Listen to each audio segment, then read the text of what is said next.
how do you balance the physical and emotional demands of being a nurse combined with the physical emotional demands of motherhood?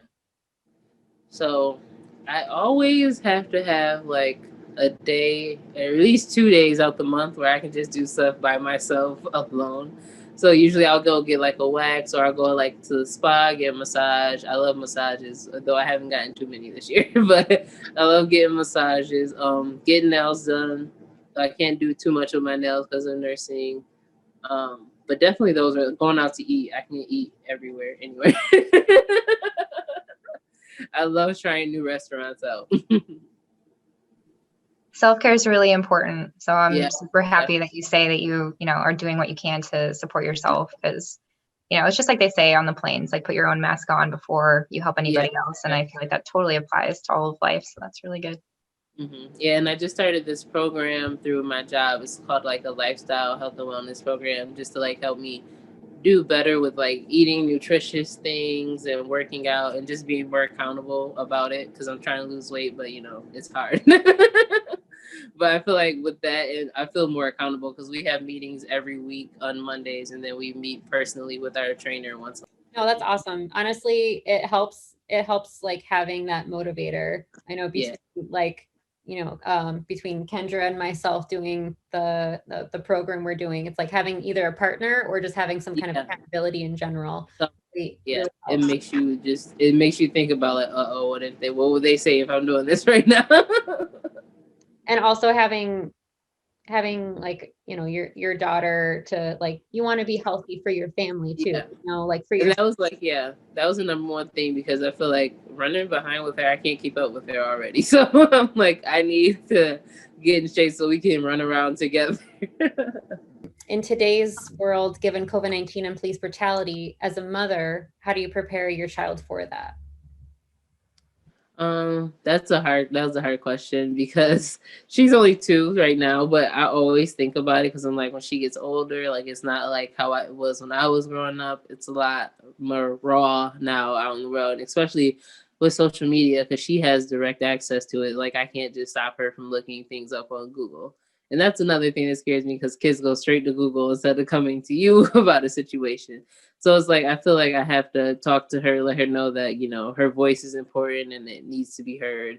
Don't ever feel like you aren't important and can't talk up and speak up in certain situations, especially with police brutality and everything going on. And then she already doesn't keep her mask on, so with COVID, it's kind of hard to prepare her for that. But mostly, I just keep her. I've been keeping her in the house during the pandemic. She really doesn't go anywhere but like my grandparents and her grandparents' house. When you're talking about Google, do you mean her like seeing police brutality videos or just in general Yeah, access to Google? I kind of both. Mostly is like seeing videos. So, it's always on social media now. Like there's always a video, everyone's recording. So you're gonna see everything, and it's not like it's a sensor, parental sensors on it. She can just see it, or she can Google them if she wants to find a video about it. Yeah. And I'm sure that it's hard to, when you have a child, you're like, I want them to be aware and to know, but at the same time, you know, Yeah. you don't want to expose them to too much. So I'm sure that that's a strange balance for you. Yeah, it definitely is. Cause and my little cousin, Aubrey's cousin, he's like 6, and my aunt feels the same way about him. Like because he's very smart, he knows how to work all the laptops and tablets, and she feels like she has to protect him from looking at that stuff, but also teach him about that stuff at the same time, just so he's prepared for it.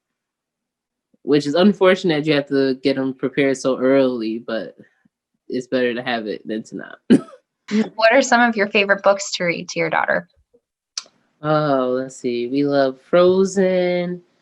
I can't think of the name of this one book. I think it's just called Animals, actually, but it has flaps in it where we will go through. Oh, it's called Peekaboo. So it'll give you like a description, a riddle of what the animal does, and then you'll flip the flap, and the animal's right there. And she'll make like the elephant noises and the dog noises. She's so funny. And she likes reading books by herself, even though she can't read. And she'll make up the words and turn the pages as we go along too. She's funny. That's so cute. I have a little a niece. She's 9 months now, I think, or 10 months, but she just started having books like that where they've got little flaps so you can wear Oh your my spot like that one. Open the things, and she just takes them and tears them out now. So it's Oh my god. There's so many flaps missing from her books. I stopped recently. I was like, you can't look at these by yourself because you rip out too many of the flaps. With the books that you give her, do you actively search for books with pictures of like girls that look like her? Yeah, I usually do. I try to. It's not that many books out there, honestly. Children books anyway, but I definitely try to, or just like even movies she watched, like the princess movies. Like her favorites are Moana. She likes Princess and the Frog. She never liked Frozen really. She likes Toy Story. But even those I try to make her watch stuff that where kids look more like her, because there's so many where they don't, and I don't want her to feel like, oh, just because they look like that, I have to look like that too. But after a long day, what helps you unwind? I do a lot of things. Definitely a glass of wine. Definitely wine. I like going for walks too outside when it wasn't as cold as it is now. I would say wine and Law and Order SVU are my best things to do. Or Bar Rescue. My husband just got me watching Bar Rescue. That's actually a pretty funny show.